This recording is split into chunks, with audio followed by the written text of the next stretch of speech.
Hi, it's Monday's Talking Reds with me, Rob Gutmann, and him, Craig Hannan. And we've had a little Liverpool action to watch all weekend because it's been international weekend. So have we been watching international football, Craig? Should we lie or should we tell the truth? I reckon we should just lie. Yes. We've watched all of it. Yeah, it's been great, hasn't it? What a weekend. What was the score? I have to say the highlight for me of international weekend was knowing, being comfortable that Salah and Mane were not playing. Yeah. That they were at home with their feet up. I think they were doing social media bits, weren't they? They were, yeah, on Instagram, yeah.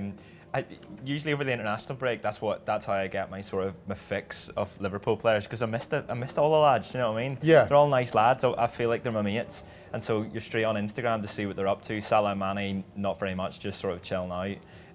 No beaches for Salah. No beaches, I don't think. So yeah, that's a huge positive, I think. Yeah, and they get another crack at doing fuck all. Am I swearing? Yeah, I swear. Another crack at doing fuck all on next international break. Yeah, it's the mad African Nations Cup or something, whereby it's I know Neil did a show on it where it's all of the players that are based in that particular country. So all the players that play in Egypt play in this. So I think that's a huge positive for us. You know, that we don't have to worry about that. Obviously, Firmino playing for Brazil plays 83 minutes the other night. That was the first sort of player that I looked at to see sort of how long he played, and they have a game on Wednesday night, which is a worry, and he'll likely be late back. But then you've got Mane and Salah who have had a nice break. He plays it's 4 a.m. on Wednesday, so Tuesday night. We've had that before, those shots of him, Coutinho, and various other Brazilians. Them all sharing the big, on a big plane with some Man City lads and a little kip. We were chatting beforehand and speculating whether, because the squad feels deeper now, whether they've pre-programmed to not pick Roberto for Saturday's early kick-off at Newcastle. Yeah. I think him being early might be a factor. And it's interesting that this coincides with Shaqiri pulling himself out of the international break. Clearly he'll expect minutes in games like MK Dons in a couple of weeks' time, but could you see him starting? Newcastle, that is. Do you know what, I could, to be honest, and we've heard Klopp speak about that he's going to make changes as soon as the international break comes around, that there's going to be those changes, and he's almost stuck with a very similar 11 in each game so far, and then we can see that there'll be rotation. I think you're right. I think it's telling that Shaqiri stays at home because he's a huge player for Switzerland. And the fact that he's staying home, not going down and working at Melwood tells me that he's going to see some football, whether it's in the league. Obviously we have MK Dons coming up soon. He'll almost certainly play in that game, but I'd like to see him a little bit in the league. So I think there's going to be changes. Like, I wouldn't be surprised to see someone like Milner come in at the weekend as well. Obviously he doesn't play international football anymore. Might even be one to give Robertson a rest in. He played for Scotland as well. So Milner could fill in for Robertson, couldn't he? Yeah. I was wondering, Fabinho didn't play for Brazil, but again he's going to have the same travelling issues. So it could be one where Ginny drops into the holding role, say. And maybe Oxlade-Chamberlain comes back in. Yeah, there's a lot of. I just think there's going to be changes, and I think that when you look at the next run of fixtures, I think the Newcastle game's probably the one you look at that you think it's more likely to see the most changes in. You've still got the safety blanket of having a fully fit Mane and Salah, no matter what changes you make in that squad. And you're right that there is depth there, and these players that we're talking about coming in are really, really good and played important roles last season. Milner, Shaqiri. So I'd have no problem in seeing rotation against Newcastle. And there's the spectre of our forgotten £53 million man, Naby. Who, although we're still not getting any hard and fast reports on when he's expected back, the Echo ran a couple of pieces over the weekend that sort of hinted at him being closer rather than further away, saying he's looking to step up his programme. We can't tell whether that means he could be in training this week or not, but he'd be like a new signing again. Yeah, it feels like it'd be the new signing for about the fourth time with Naby Keita. What a new signing. I'd imagine they're taking their time with him. I'd imagine they'll sort of play down any big returns for him, and he'll be slowly brought back into the fold. He's another one that it's good that we don't have to worry that the moment he comes back he goes and plays for his country, and that worry over getting injured, because he won't be able to in the next international break. So yeah, I'd like to see more of Naby Keita over the next couple of months, and you make the joke about a new signing, but it will be exciting when we see him on the first team sheet, because he looked as if he was making real progress, and it sort of felt like if he was able to stay fit coming into the new season, that he'd be pushing for a start in most games. So I'm excited to see him back. Yeah, I think he could yet be a difference maker, as he actually was at the tail end of last season. Anyway, moving on, England. Again, we both didn't watch England, because why would you?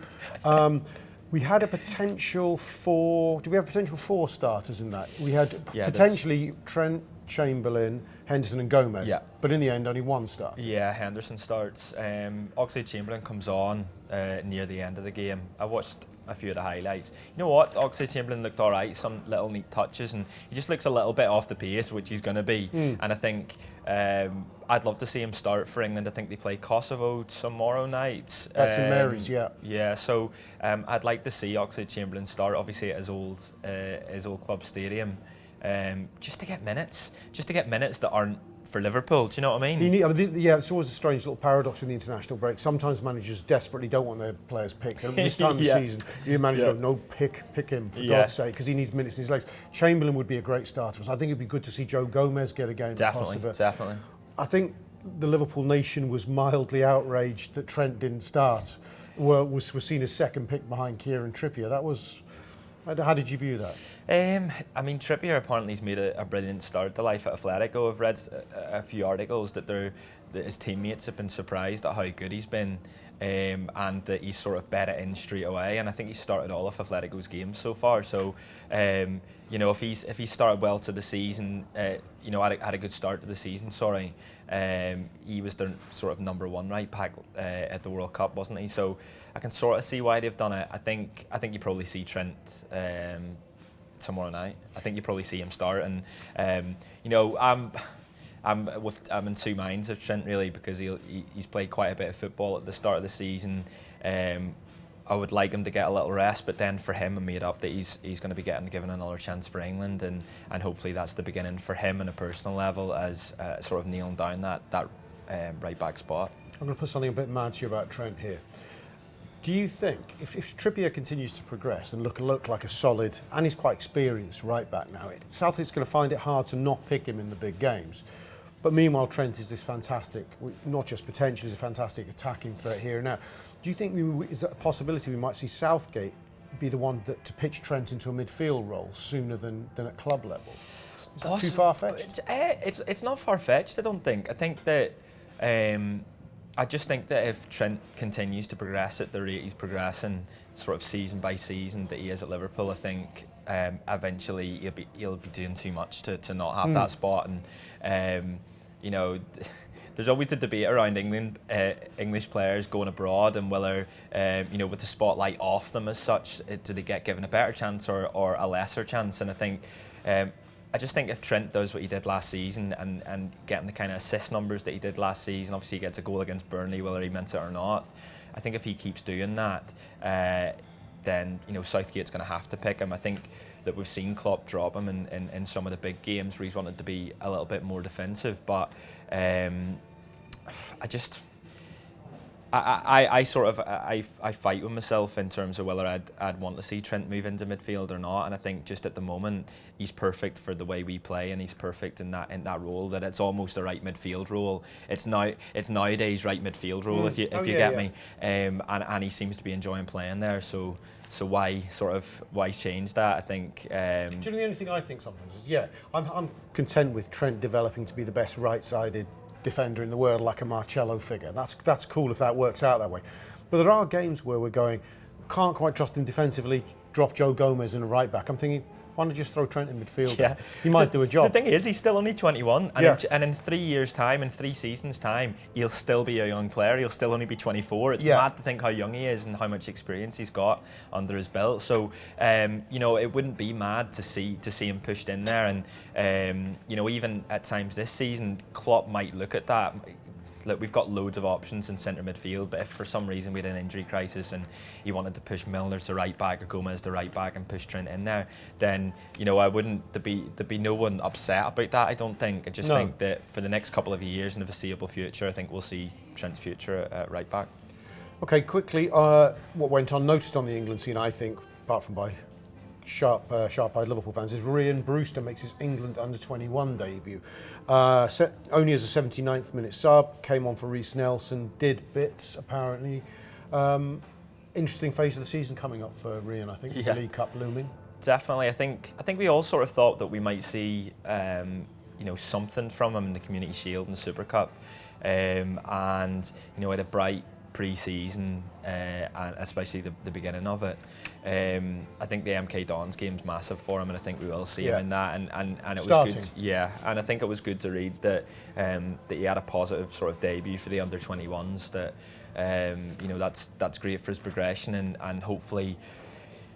I really want to see us sort of move through the League Cup, and I think not just for winning something, because I'm desperate for Liverpool to just win anything this season to add to the trophy tally, but I think that given it allows players like Brewster to have a chance, and even the likes of Harvey Elliott, who might get to see some sort of action. I think it gives them a chance. So I'm excited for Ryan Brewster and what we're hopefully going to see from him this season. Okay, just rounding things up, Liverpool women's played at the weekend and lost 1-0 at Prenton Park. Craig, can you tell us anything about that? No, I wasn't there. There's a few lads from the office were there. Seemed to be a good turnout. I think there was 1,500 people at the game, loads of kids. Obviously, you can get in free with your season ticket and your members card. I think it's £2 for adults. £5 for adults and £2 for kids. They've got a game in 2 weeks' time again at Prenton Park. There's no men's game that day, so you should get along. They got beat 1-0 by Reading. Apparently, it was frustrating because they played well. It was a brilliant free kick by Reading, but I think one of the sort of things that I liked reading about it was the fact that the whole women's squad stayed at the end for pictures and signings, and they announced that over the PA, and they announced that that's going to be something they're going to be doing at the game. So, Andy's little girl was at the game and getting pictures and signings with all the players, and you could see how made up she was, and that's brilliant because, that builds this sort of emotional connection with these young fans that they'll want to go again. And Andy was saying his little girl wants to go in 2 weeks' time, so that's excellent. So yeah, get down to the game in a couple of weeks. I'm not sure exactly who they're playing, but like I said, you get in free with your season ticket or members card. Finally, you're going to tell us about SOS and the independent T-shirts campaign this Saturday. Yeah. So the SOS have put a tweet out saying at the Newcastle game they're asking fans to support unique independent businesses by wearing a piece of their merchandise. Obviously, that's in protest of Liverpool Football Club trying to trademark Liverpool, the word Liverpool. We've spoken loads about that, and they're going to do that on the free show today on the Anfield Wrap. There's obviously a Talking Reds that we did at the time. Whenever all that news come out, you'll be able to find that. We don't have enough time to do it, but we'll be doing it on the free show today. But yeah, if you're going to the game this weekend, make sure you wear a piece of an independent shirt if you got it, an Anfield Wrap one if you've got one, obviously hat, scarf and a badge, and so on. So yeah, get involved in that. Yeah, thank you very much. I think that's all for your Monday Talking Reds. Thanks to Craig. Thanks to me. See you soon.